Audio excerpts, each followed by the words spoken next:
Hey buddies, welcome to AmassGames. My name is Simon. Today I'm bringing a setup, play and review for the game The Castles of Burgundy, the dice game. Now sometimes I might just call this Castles Dice or Burgundy Dice. I have played the other variants of this game. I've played it digitally, I've played it more actually in person, the original The Castles of Burgundy, and the card game. The card game in particular, you can watch a solo playthrough as well as have a setup, play and review on the channel. Inside the box, you are going to need a sheet of paper. You are going to need something like this, which in this case is completed, which I think is the easiest way of explaining it to you, and you need a pencil. On your turn, whoever owns the copy of the game is going to roll the dice, and on that turn, you are going to cross off one location to basically show you how far through the game you are going to be. There are 3 rounds. This is an hourglass, and it represents you crossing off one of these locations. Sometimes you might be crossing off more than one if you happen to roll a blue side. As you can see, it's got 2 on it. By the way, should you reach the end, if you've only got 1 space to go, it doesn't matter, it still completes. And then we have this to do.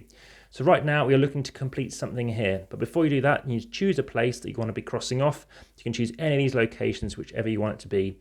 Last game I happened to start off crossing off purple. I'll explain what these do in a moment.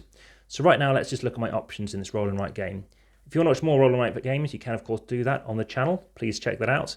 And if you find I'm going too fast through this video or too slow, you can speed up, slow down the video, skip, rewind, and of course, this is a tutorial, so please go back and recap. So in this case, all I can do now is color in a green section.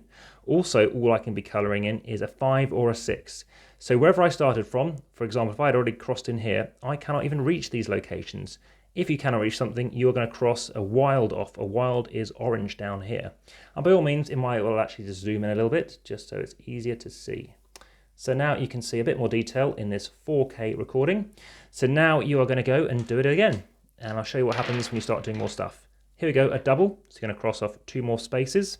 And this time we've got more greens to cross off. But remember, we have that orange. And orange is a wild. You can change it to be any value you like. So imagine we've crossed off a purple. Now we could be filling in a purple down here. But we do not have a purple, as you can see. We've also got a grey. So imagine we were starting here. We still cannot do it. So again, you're going to cross off another thing down here.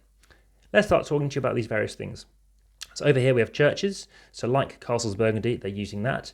If you wish to, you can actually, when you do get a purple, so if we happen to have rolled a purple, and this is where I'm going to start talking about the review. There's a fair amount of luck to this game. Yes, it's a roll and write, but bear in mind, as you've seen here, I've had pretty poor dice rolls already. So you need to have a purple and you need to have a value 1 or a 2, as it states here. And it allows you to write in a 1 or 2, neighbouring somewhere else that you've already filled something in, similar again to how you would play the regular games of Castles of Burgundy. Over here we have mines. You can get silver, but again, you need to have a grey and you need to have a value 3 or a 4. Over here is ship. You need to have a 5 or a 6, etc.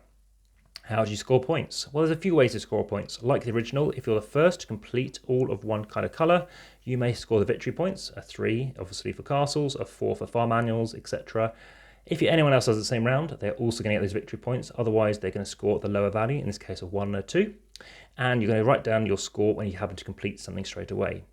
Aside from that, if you're the first person to complete, or whenever you do complete a certain pattern, you can score victory points. So if you happen to complete these 2 farmyard animals, you'll score yourself 4 victory points in that first round.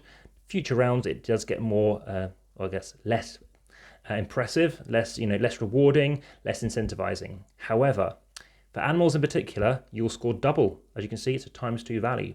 So that covers off all these different things. Now, why do you want to be crossing off and circling and managing to get yourself purples, and how do you do that? Well, over here, should you actually complete this castle over here, you can get yourself a purple. Completing a purple gives you a value over here. What can purples give you? Well, you'll be circling it, and you can cross it off, and it allows you to have any colour die you want. Of course, useful when you've completed other stuff. Equally, if with orange we've already talked about, it can be any value you like. So you need to have a circle available first that you've already circled to activate it, then you'll be able to cross it off to do so. Now, if you happen to complete both of your ships, you then are able to do various things. You need to have them to be the same value, and if they are, then complete that. It allows you to now deliver commodities. Delivering commodities will give you further information, further things that you can be doing. So what else can you do? You can also keep these silvers. You can spend a silver and use both values. So let's just roll again and hopefully get something better. So right now we could choose to do that, and if you wanted to, you could choose to do this combination as well, or maybe something like this. In this instance, if you wish to, and you had spent your 2 silver or spent your silver, you might want to put in a 1 blue and maybe a 3 purple or whatever you might do. So at the end of a round, again, that triggers here, you're going to tot up all the scoring you've been writing down here and put it down at the bottom. Then you're going to go round 2 and round 3. And the only way, in fact, you can sell is you have to have completed a completed area of blue ships. And this symbol has to come up. You cannot sell until this comes up. And as you can see, it's a 1 in 3 chance.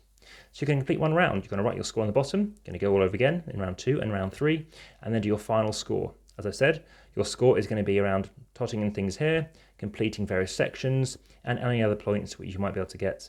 So that's how the game works. Of course, delivering commodities will give you points, and that's it. So as you see, it's a pretty swift game, as most roll and writes are. Any other recaps, please let me know. But aside from that, I give my score very similar to actually what it is online on the website Board Game Geek. It's a 6.5, and it's very similar. I would say 6.5, 6.512, something like that. It's just slightly better than some of the ones which might give a 6.52, and I have found it pretty lucky. My last score, in fact, I was doing very well in the first 2 rounds. Didn't do very well the last round. I happened to complete loads of things early on and get loads of really good points, but then suddenly I was stuck. I could not reach certain areas, and unfortunately that really hindered me quite dramatically. Having said that, this is a great implementation of the game The Castles of Burgundy. The Castles of Burgundy itself, it's very almost chess-like, the way you have to get used to things. As you can see, I'm still zoomed in. And by all means, please hit the subscribe button, hit the notification bell if you haven't done so already. This is a Steffenfeld game. I have played numerous Steffenfeld games, and obviously it's all about gaining points.